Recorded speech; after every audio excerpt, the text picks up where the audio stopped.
warahmatullahi wabarakatuh. Waalaikumsalam warahmatullahi wabarakatuh. Ya Rabbi bil Mustafa balligh maqasidana waghfir lana ma mada ya wasi'al karami. Ya Rabbi bil Mustafa balligh maqasidana waghfir lana ma mada ya wasi'al karami.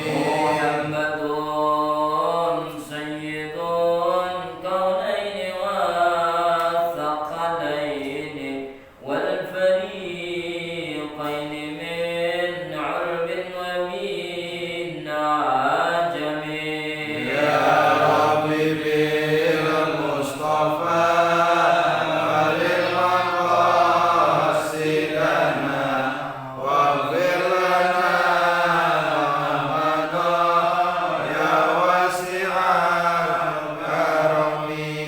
والحبيب الذي ترجى شفاعته لكل هول من الأول مقتحم.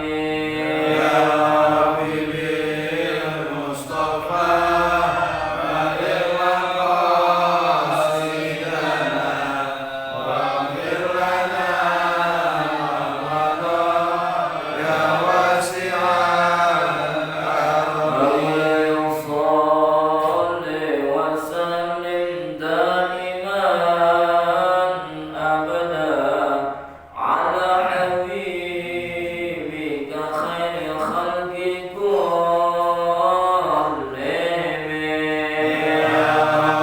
bil Mustafa balligh maqasidana waghfir lana ma mada ya wasi'al karami. خمسة نطفي بها حر الوباء الحاتمة المصطفى المرتضى وابناهما وفاطمة. Ya Rabbi bil Mustafa balligh maqasidana waghfir lana ma mada ya wasi'al karami. يا الفاتحة لحضرة النبي المصطفى سيدنا وحبيبنا وشفيعنا ومولانا محمد صلى الله عليه وسلم وأزواجه وذريته وآل بيته. الفاتحة. أعوذ بالله من الشيطان الرجيم. بسم الله الرحمن الرحيم. الحمد لله رب العالمين الرحمن الرحيم مالك يوم الدين. إياك نعبد وإياك نستعين اهدنا الصراط المستقيم صراط الذين أنعمت عليهم غير المغضوب عليهم ولا الضالين. آمين. الفاتحة لأساتذتنا وأساتذتنا خصوصا لأول البنكلن بهاشم الشريف وبنباقي وخصوصا عبد الرحمن ويقصد وخصوصا كيهاجي العرب بن الجوار وكيهاجي محمد بن الجوار كيهاجي مهدي بن الجوار وكيهاجي محمود الشافعي بشاوي وكيهاجي مقدم بن وكيهاجي زرق بن يسر وكيهاجي شمس بن عبد الرحمن وكيهاجي أحمد بن عبد الرحمن رجال وكيهاجي أنس بن بن وكيهاجي دكتور بن وكيهاجي محمد بن ناصر بن وكيهاجي عبد الملك محلي بن وكيهاجي رسول حبيب منذر بن قطب المستوى نفعنا في علومه في الدين والدنيا والآخرة. الفاتحة. أعوذ بالله من الشيطان الرجيم. بسم الله الرحمن الرحيم. الحمد لله رب العالمين الرحمن الرحيم مالك يوم الدين. إياك نعبد وإياك نستعين اهدنا الصراط المستقيم صراط الذين أنعمت عليهم غير المغضوب عليهم ولا الضالين.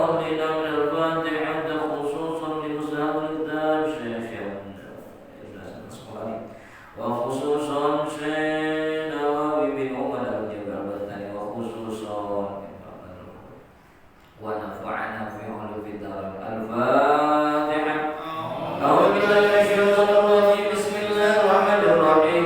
الحمد لله رب العالمين الرحمن الرحيم مالك يوم الدين إياك نعبد وإياك نستعين اهدنا الصراط المستقيم صراط الذين أنعمت عليهم غير المغضوب عليهم ولا الضالين آمين. Al-Fatihah khususan buat saudara-saudara kita yang sedang sakit, buat keluarga kita yang sedang sakit, orang tua ibu kita yang sedang sakit. Mudah-mudahan Allah angkat penyakitnya, Allah berikan kesembuhan, Allah berikan kesehatan, wabil khusus putrinya Ustaz Zidan Fikri. Ishfi ma'adhaha, ishfi ma'adhaha, shifa'na ajilan la yuqadir saqama. Bishifa'il Fatihah. A'udzu billahi minasyaitonir rajim. Bismillahirrahmanirrahim. Alhamdulillahi rabbil alamin arrahmanir rahim maliki yaumiddin. Iyyaka na'budu wa iyyaka nasta'in ihdinas siratal mustaqim siratal ladzina an'amta 'alaihim ghairil maghdubi 'alaihim waladdallin. Amin. Alhamdulillah. Alhamdulillahilladzi ja'ala 'ilma was-sifatil kamaliyah. Asyhadu an la ilaha illallah wahdahu la syarika lahu alladzi khassa man syaa min 'ibadihi bil ma'athir hikamiyah. Wa asyhadu anna Muhammadan 'abduhu wa rasuluhu alladzi khassahu Allah ta'ala bi jami'i kamalatil 'ubudiyyah. Wa sallallahu ala sayyidina wa habibina wa syafi'ina wa maulana Muhammadin Allahumma salli Muhammad. alladzi mala'a Allahu qalbahu sallallahu alaihi wasallam min jalalihil a'la jalla wa ala. Allahumma salli ala sayyidina Muhammad Allahumma salli Muhammad. al-fatih lima awwal khatim lima sabaq nasirul haqqi bil haqqi wal hadi ila siratikal mustaqim wa ala alihi haqqa qadrihi wa miqdarihil azim. Amma ba'd. Fa ya ibadallah, usikum wa nafsi bitaqwallah faqad fazal muttaqun. Ma'asyiral muslimin wa zumratas salihin as-salihat rahimakumullah. Yang saya hormati Bapak Ustadz Eko Novianto selaku Ketua DKM, Bapak-bapak, ibu-ibu yang hadir pada kesempatan malam ini, yang tentunya juga saya hormati. Alhamdulillah, puji syukur kepada Allah Subhanahu wa taala yang mana pada ini malam kita semua masih dikasih sehat wal afiat. Sehat lahir kita, sehat badan kita, sehat jasmania kita, juga sampai Allah kasih sehat kita ruhaniyah kita. Mudah-mudahan kita termasuk orang-orang yang bisa menjalankan, mengamalkan, dan juga bisa menikmati daripada nikmat-nikmat Allah kepada jalan yang diridhoi oleh Allah Subhanahu wa taala. Salawat dan salam senantiasa kita limpah curahkan kehadiran baginda Rasul Nabi kita Muhammad sallallahu alaihi wasallam, yang mudah-mudahan kita semua mendapatkan syafaat fi yaumil uzr. Subhanallah. Bapak-bapak, ibu-ibu yang dirahmati Allah, tadi siang saya habis nyolatin sesepuh orang kampung, Bapak Haji Su atau Supardi. Allah yarham, mudah-mudahan Allah berikan ampunan dosanya, diterima ibadahnya. Pulang dari nyolatin dapat kabar berita Bapak Dr. Kiai Haji Nur Muhammad Iskandar Reski juga dipanggil Allah Subhanahu wa taala. Mudah-mudahan beliau juga diberikan ampunan, diberikan tempat yang sebaik-baiknya. Amin. Kita doakan. Allahumma al-Fatihah. Alhamdulillahirrahmanirrahim. Ar-Rahmanir-Rahim. Maliki yaumiddin. Iyyaka na'budu wa iyyaka nasta'in.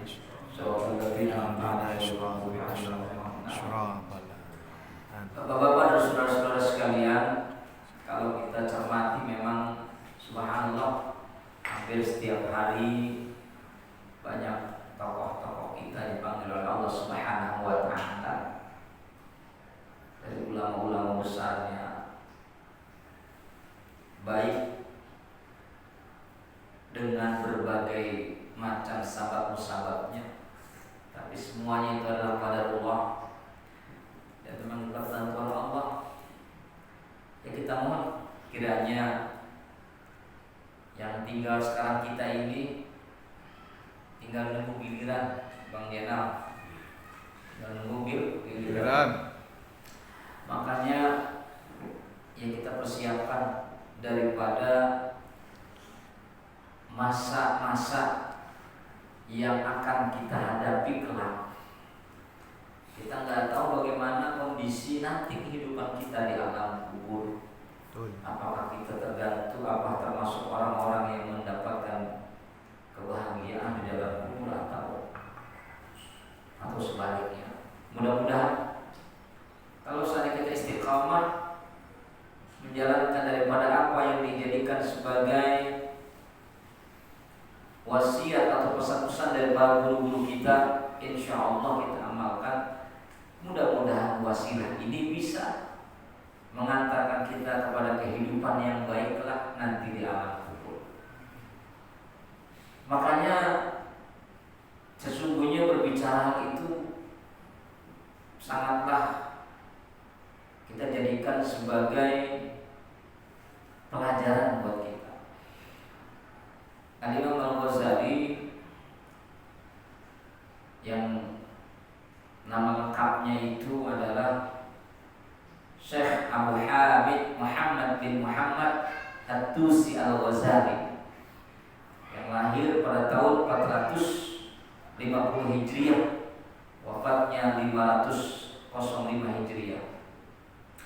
Beliau pernah dalam satu majlis di hadapan murid-muridnya bertanya, "Wahai murid-muridku, saya punya 6 pertanyaan. Mudah-mudahan kalian semua bisa jawab. Pertanyaan pertama, apa sesungguhnya yang paling dekat?" Murid-muridnya menjawab, yang paling dekat di dunia ini adalah orang tua. Ada yang bilang yang paling dekat di dunia ini adalah sahabat karib. Ada yang bilang yang paling dekat di dunia ini adalah seorang kekasih, dan seterusnya dan seterusnya. Al-Imam Al-Ghazali tidak menyalahkan jawaban daripada santri-santrinya. Wahai santriku, ketahuilah jawaban kalian itu tidak ada yang sama, tapi yang harus kalian perjelas bahwa yang paling dekat di dunia ini adalah al-maut, kematian. Bagaimana kematian itu tidak dekat, Bapak? Kita pengen tidur ntar malam nih, kita belum tahu besok bisa bangun apa enggak. Kita pulang dari majelis ini, pulang dari musola, kita nggak tahu. Masih bisa ketemu sama anak-anak kita, apa ketemu sama istri kita, sama suami kita nggak tahu. Kematian itu adalah dekat. Jadi jangan pernah kita merasa bahwasanya diri kita ini umurnya panjang. Jangan pernah merasa, gua mah masih muda, gua mah masih bocah. Jangan pernah punya asumsi seperti itu.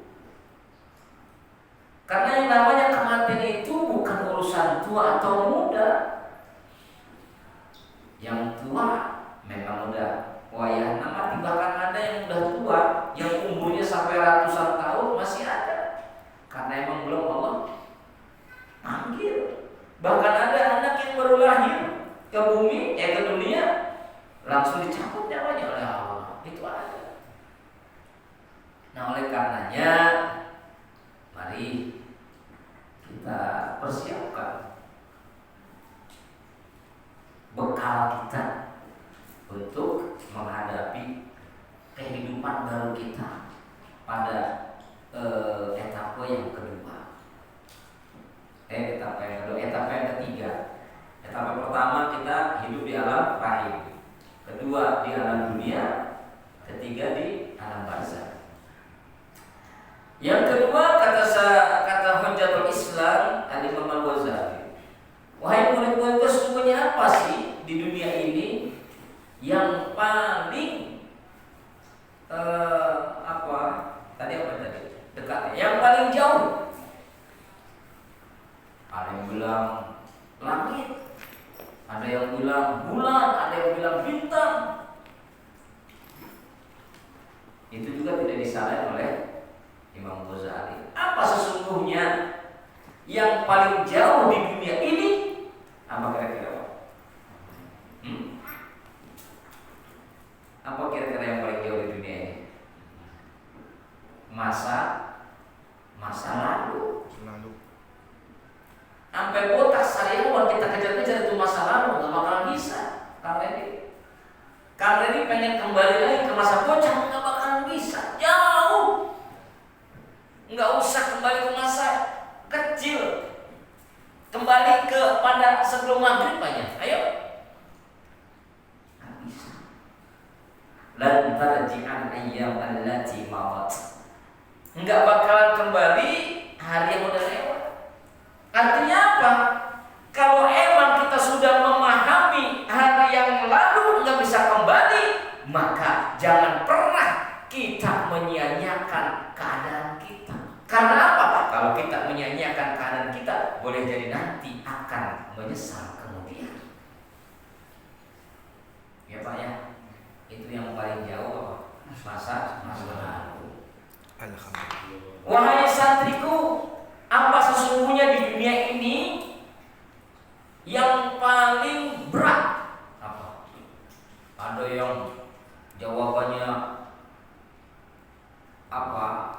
Besi yang bertonton, ada yang jawabannya apa? Ya macam-macam lah.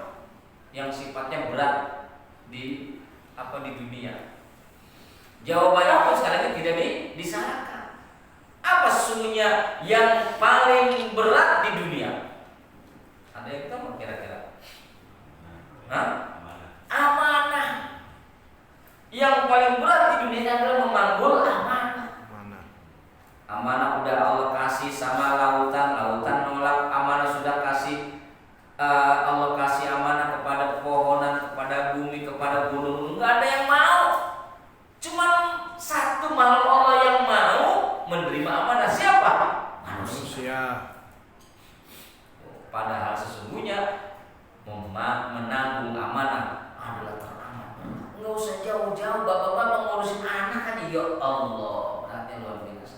Anak itu amanah, istri kita itu amanah, rizki yang kita dapatkan dari hasil usaha kita adalah amanah. Ini yang paling berat adalah menanggung amanah. Kang Eko dipercaya sebagai ketua DKM Musyawarah Syariah, amanah berat itu. 100%. Karena apa? Kullukum ra'in wa kullukum mas'ulun 'an ra'iyati. Bakalan dimintai pertanggungjawaban. Itu yang paling berat. Kemudian apa yang paling ringan? Apa yang paling ringan? Kapas, angin, udara. Ya tidak ada yang salah jawabannya. Apa tapi esensi yang paling ringan di dunia ini? Apa kira-kira Kang Eko? Ada yang tahu? Enggak ada yang tahu karena emang belum dikasih tahu. Apa kata Imam Al-Ghazali? Yang paling ringan di dunia ini adalah tarkus sholat, ninggalin sholat. Paling gampang. Masya Allah. Paling gampang nggak? Gampang ninggalin sholat. Gara-gara begadang malamnya tidur kesiangan, sehingga apa? Subuh kesiangan, zuhur kerepotan, asar kecapean, maghrib kemaghriban, isya ketiduran. Ya Allah, gampang dikatakan soal. Ya. Itu mudah keberapa tuh? 4. Lalu apa? Berat, ringan. Apa lagi kira-kira? Tadi yang apa tadi? Dekat, jauh, berat, ringan. Yang kelima apa kira-kira nih? Hah? Apa kira-kira yang kelima? Saya tahunya yang keenam, yang kelima lupa saya. Yang keenam ini apa sih yang paling tajam di dunia ini? Lidah. Jawab santrinya, ada yang jawabnya pedang, pisau, harit, segala macam. Ternyata kata saya apa namanya, Syekhul Islam adalah Lidah. yang paling tajam adalah lidah. Masya Allah, betul. Kalaulah apa namanya, kalaulah pisau bisa melukai badan, tergoreslah badan kita, masih ada harapan sembuh.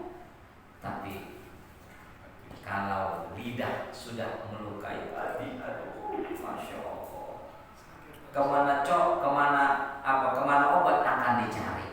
Tuh, kemana obat akan dicari? Nah, di sini kebetulan ini makalah berkaitan dengan masalah lisan.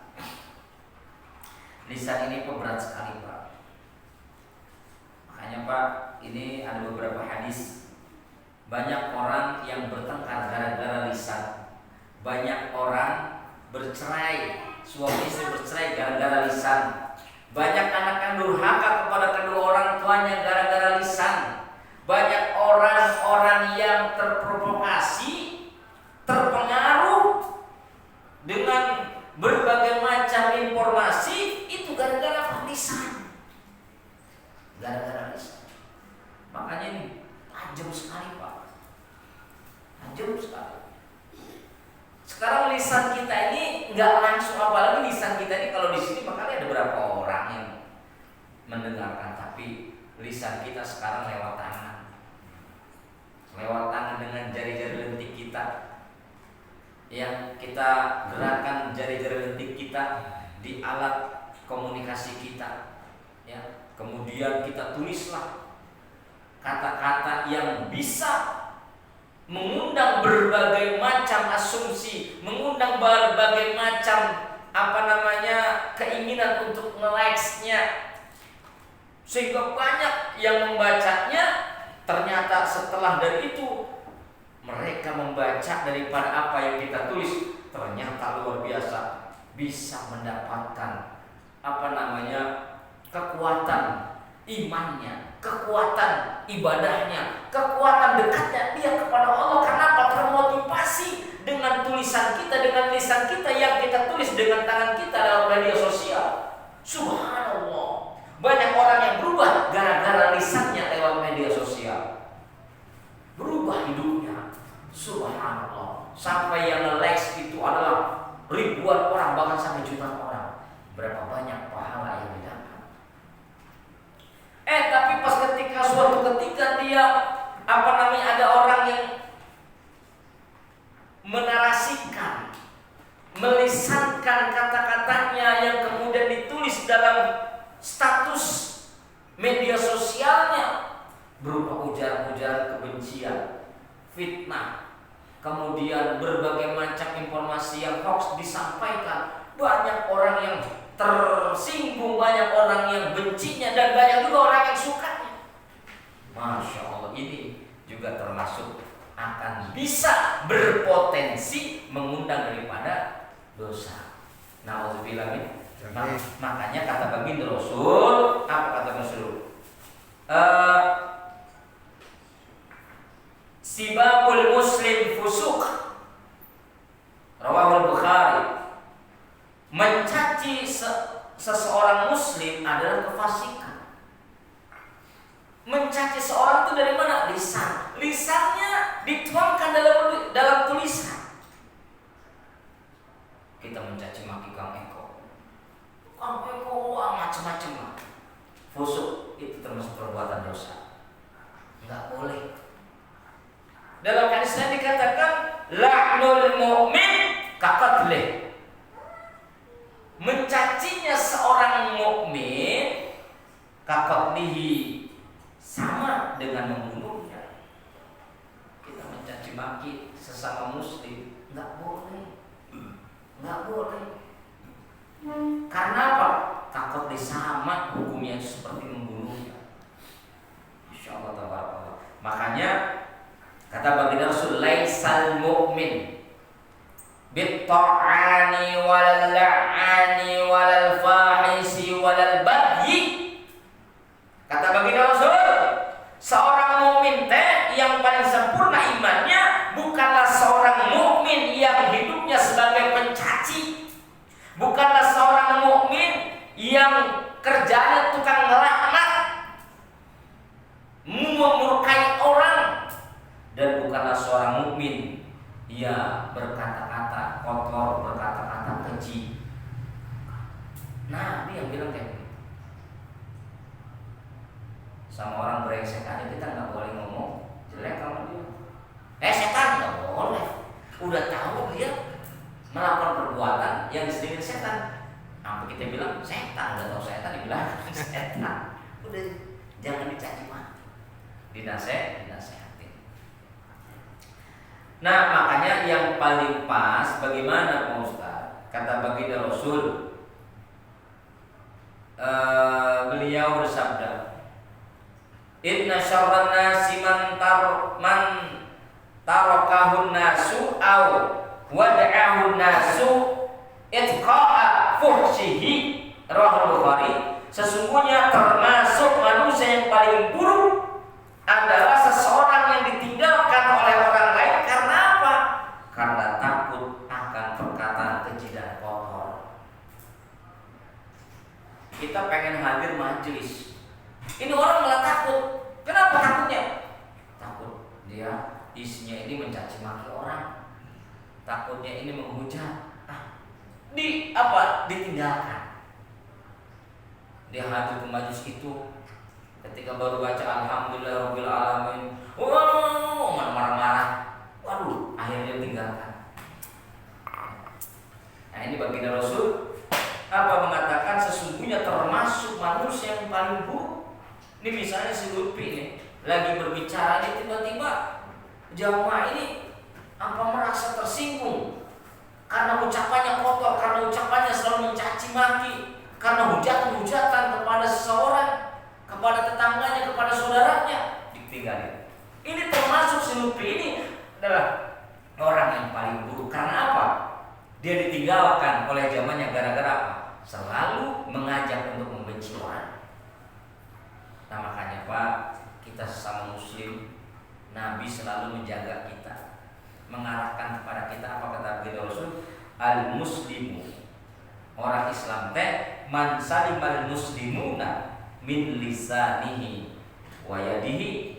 Seorang muslim itu yang sempurna adalah seorang yang selamat dari gangguan lidah dan tangannya. Artinya kita saling menjaga.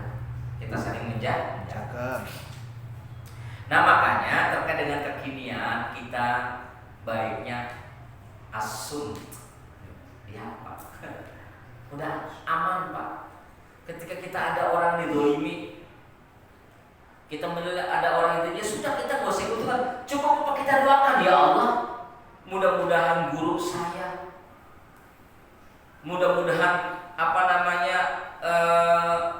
idola saya, mudah-mudahan guru saya, kiai saya, ulama saya yang dalam keadaan tidak beruntung, ya Allah, keluarkanlah dari segala kesulitannya. Doakan jauh lebih baik.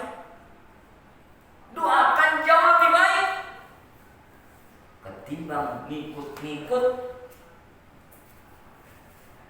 narasi-narasi yang dibangun oleh orang-orang yang saling membenci. Ya Allah, kita si A benci si B benci si A, kita ngikutin. Misalnya kita ngikutin si A, yang si B ngikutin si B.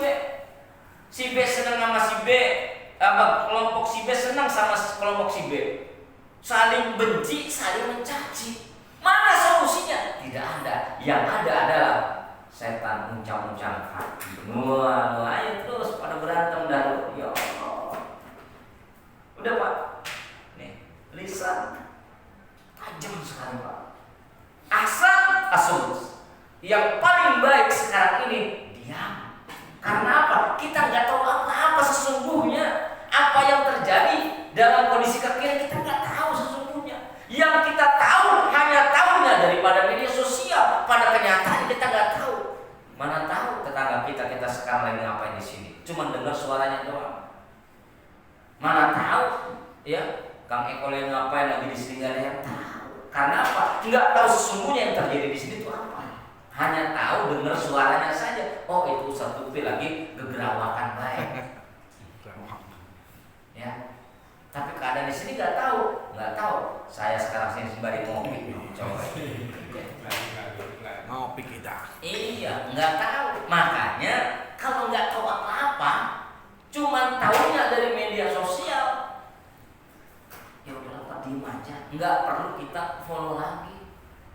Ngeri zaman sekarang, ya Allah. Bukannya nambah dapat pahala, malah dosa. Nah, katanya wasumtu afdol. Dan diam itu adalah lebih utama. Qala sallallahu alaihi wasallam, baginda Rasul Nabi kita Muhammad sallallahu alaihi wasallam bersabda, as-samtu hikamun wa qalilun fa'iluhu. Apa kata baginda Rasul? As-samtu, diam itu, hikam adalah memiliki beberapa hikmah. Diam itu memiliki beberapa hikmah, memiliki nilai-nilai kehikmahan. Kenapa? Karena diam itu akan lebih selamat. Ini maksudnya lisan kita. Jangan cepat-cepat apa-apa ngecaprak, apa-apa gegerawakan. Jangan. Ya. Karena lisan kita ini sangat tajam. Rawahu al-Qaba'i an Anas wa qalilun fa'iluhu, dan sedikit sekali orang yang mengerjakannya. Nah, orang yang bersikap untuk diam dalam kondisi kekinian ini, yang sesungguhnya itu adalah memiliki hikmah yang teramat banyak, tetapi apa? Qalil, sedikit sekali melakukan perbuatan diam. Wih, asik nih. Wih, dilihat. Astagfirullahaladzim, langsung di-share, seolah-olah itu adalah kebenaran. Yang paling seolah-olah itu adalah kebenaran. Tuh. Ini makanya mata, lisan, ini tangan, masya Allah, amati dah. Ya. Sekarang kalau bapak-bapak dapatnya yang kebaikan, nasihat udah nggak tertutup, di-share sebanyak-banyaknya, biar supaya apa, orang senang dengan apa yang kita posting, agar supaya apa, kita pun ke bawah dapat pahala. Makanya saya sering mewanti-wanti untuk selalu berdakwahnya lewat media sosial adalah menyebarkan kebaikan. Ya, jangan menyebarkan yang berbau ikhtilaf. Karena kondisi sekarang ini banyak orang yang belum siap untuk menerima kondisi yang begini. An Anasin, dan dari Anas wa Dailami dan Imam Ad-Dailami, Imam Anas dan Dailami dari riwayat yang lain, An Ibnu Umar, dari Ibnu Umar, as-samtu hikmatun, diam itu adalah hikmah, ay nafi'un, yakni yang dimaksud dengan nikmat adalah nafi'un, bermanfaat, yang minal jahli, yang bisa menghalangi daripada ketidaktahuan. Kita nggak tahu, ya, kita nggak tahu apa-apa, benar. Pas kita dapat informasi, wah iya, langsung share, semua di grup di-share. Padahal apa? As-samtu afdal. Udah, diam lebih baik. Karena apa? Karena kita nggak tahu sesungguhnya Jadi yang dikatakan diam itu adalah hikmah, adalah nafi, manfaat. Yamna'u minal jahli, yang bisa menghalangi daripada ketidaktahuan. Wa qallaman yasmutu amma la fa'idata fihi, dan sedikit bagi orang yang bersikap diam dari apa-apa yang tidak berfaedah. Ya, kondisi sekarang begitu. Sedikit untuk melakukan sikap diam lisannya, maksudnya diam lisannya. Maunya udah gatal aja, pengen nge-share, maunya udah gatal aja, pengen begitu begini. Ya Allah. Ya, memang kita sedang sedang diuji kesabaran kita. Jujur, saya melihat kondisi kayak gini memang sedih. Umat Islam sekarang menurut ujian yang berat. Ya, tokoh kita, siapapun tokoh kita, beliau adalah punya niat yang baik. Ketika mendapatkan masalah, udah, kita nggak tahu masalah, kita doakan saja yang baik. Kita doakan yang baik. Mohon kepada Allah, ya Allah, selamatkanlah. Berikanlah petunjuk, berikanlah kesehatan, berikanlah kebaikan. Udah doakan. Mudahkanlah segala urusan. Jangan kasih yang jelek, jangan nambah kejelekan, jangan. Ini akan bertambah buruk buat kita. Ya. Udah tawasulin, khususkan. Dan kita doakan dengan baik kondisi negeri kita, kondisi masalah yang dihadapi segala macam. Kita doakan aja. Kita doakan. Ini namanya nafi, lebih manfaat. Wa may yamna'u nafsahu, dan barang siapa yang bisa menahan daripada nafsunya anin nutqi, dari ngecaprak, apa ya? Ya, dari berbicara. Bima yashinuhu, dari apa-apa yang membuat ia jelek kepada dirinya. Wa man samma qila min bahril khafif. Nah, ini ada begini, ini ada sebuah apa itu? Ada sebuah syair, ya, yang tulisannya ini atau kaidah baharnya ini adalah bahar khafif. Ya kathiral fuduli qassir qalilan, qad farashtal fudula 'abdun wa tulan, qad akhata minal qabihi bihadin, faskutil na in aradta jamilan. Nah, ini kalau belajar apa namanya, ini ilmu arut ya. Ini ilmu arut, kalau ada bahar apa, ada syair-syair itu dibaca kayak begitu, ya.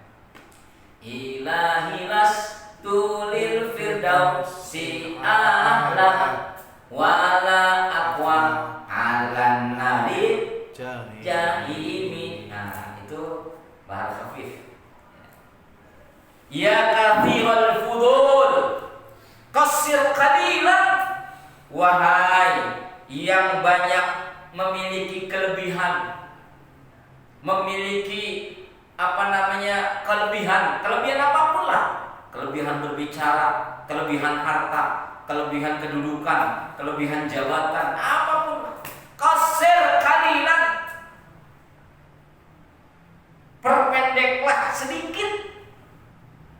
Qad farashtal fudula ardan wa tula, sesungguhnya engkau telah menghamparkan apa, perkataan yang berlebih-lebihan. Ardan wa tula, dengan lebar dan apa, panjang. Ya, apa ya, itu banyak omong lah, banyak omong, bla bla bla bla bla bla. Qad akhadta minal qabih bihadin, engkau telah mengambil minal qabihi bihadin, dari perkataan yang jelek, bihadin, dengan sesuatu dengan suatu bagian. Walaupun sedikit aja, kata-katanya cuma sebagian, ya. Misalnya kalbun siap gitu ya, Apa itu? Kalbun sia teh naon? Kalbun sia. Nah, itu kan cuman apa itu naon teh? Ya cuma sekelebatan doang. Kalbun sia. Naon teh kalbun? Tam, kalbun apa arti tam? Nice.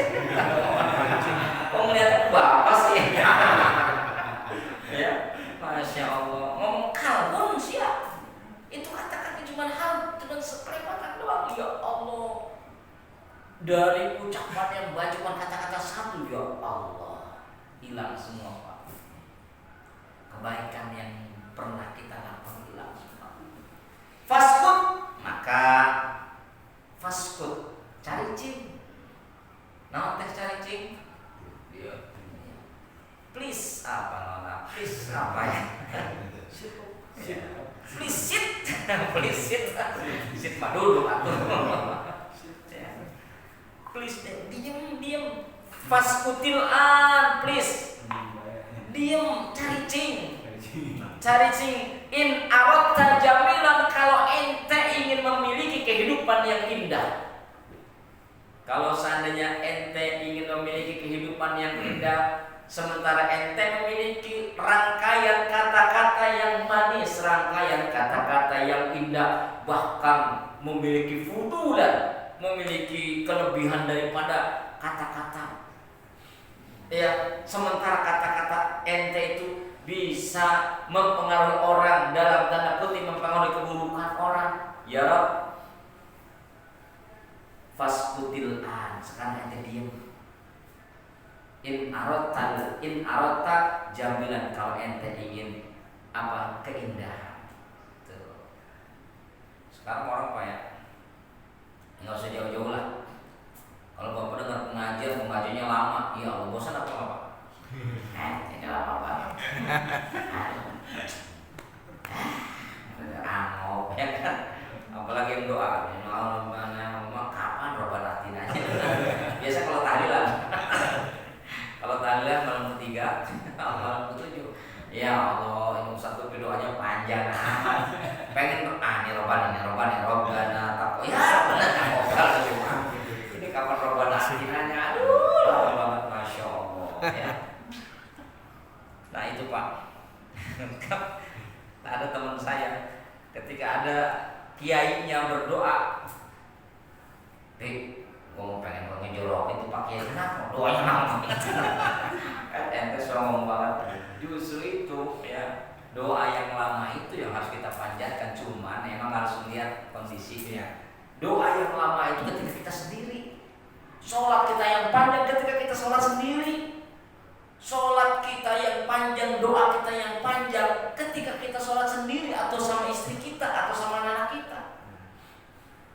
Ya. Ini jangan pas jadi imam baca yang panjang.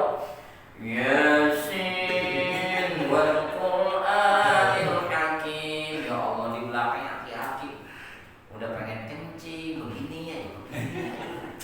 Ini Kang Eko brengsek amat, sholatnya panjang amat jadi imam tuh. Lagi mau jadi kesel sama imamnya. Brengsek dalam hatinya itu lagi sholat ngomongin kebrengsekan imam. Gara-gara apa? Imamnya kelamaan. Ya Allah, kasihan aki-aki. Aki-aki makan beseran. Ya. Pas giliran sholatnya sendiri, Bismillahirrahmanirrahim. Inna a'tainaka. Ya Allah, giliran sholatnya berjamaah jadi imam panjang. Giliran doanya panjang. Pas sholat sendiri doanya sendiri di rumah cuma Allahumma rabbana atina fid dunya hasanah wa amin Allah makan. Siapa tahu ya tuh.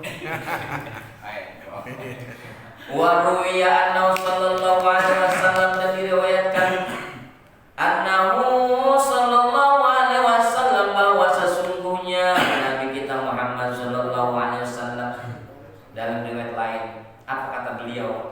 Masya Allah, ini benar-benar ini pas banget, ini kita buka halaman ini pas dengan kekinian. Ayo kita ini benar-benar dilatih hati kita untuk betul-betul kita ini tenang, sabar, ya sabar. Karena kalau kita gerasa kerusuhan, bakalan nggak karu-karuan ujung-ujungnya. Apa kata baginda Rasulullah?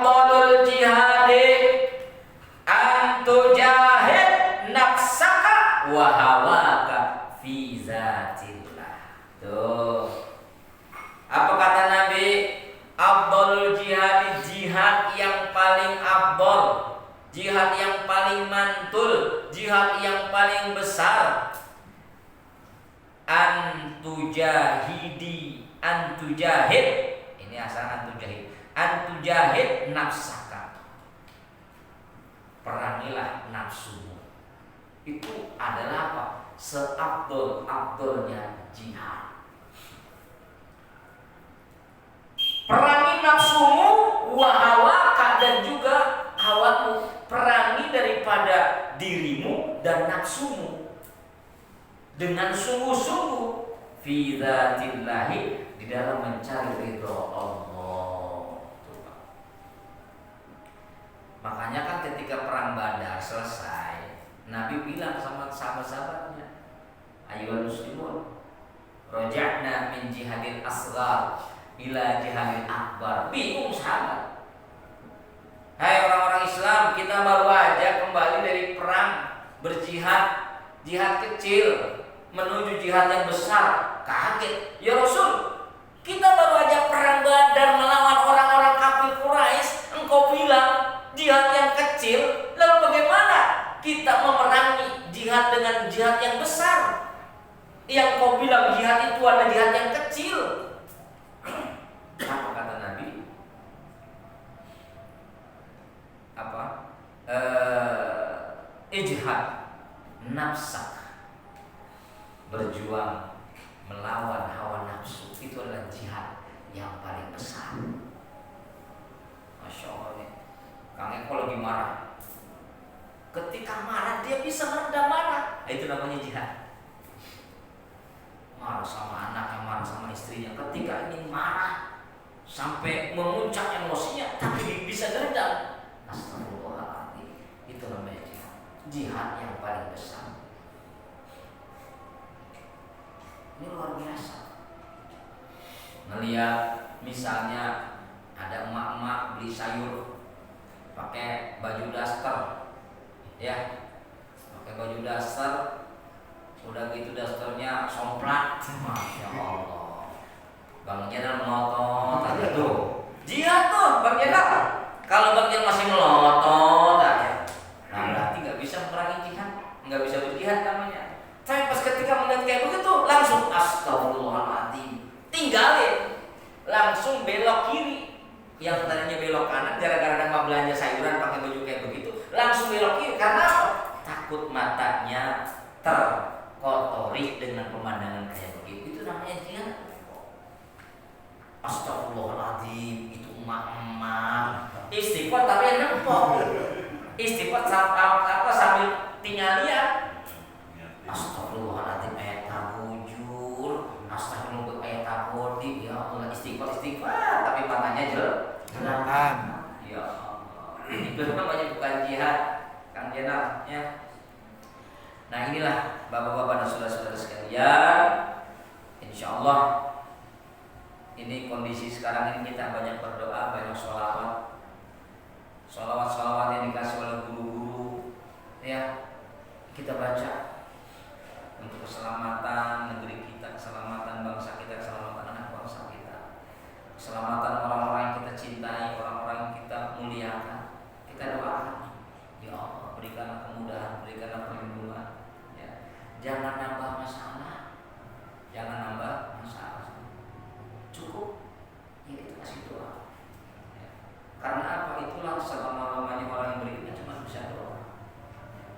Karena kalau seandainya kita ia melakukan sesuatu yang kita sendiri nggak tahu sesungguhnya, malah terjadi akan salah kaprah.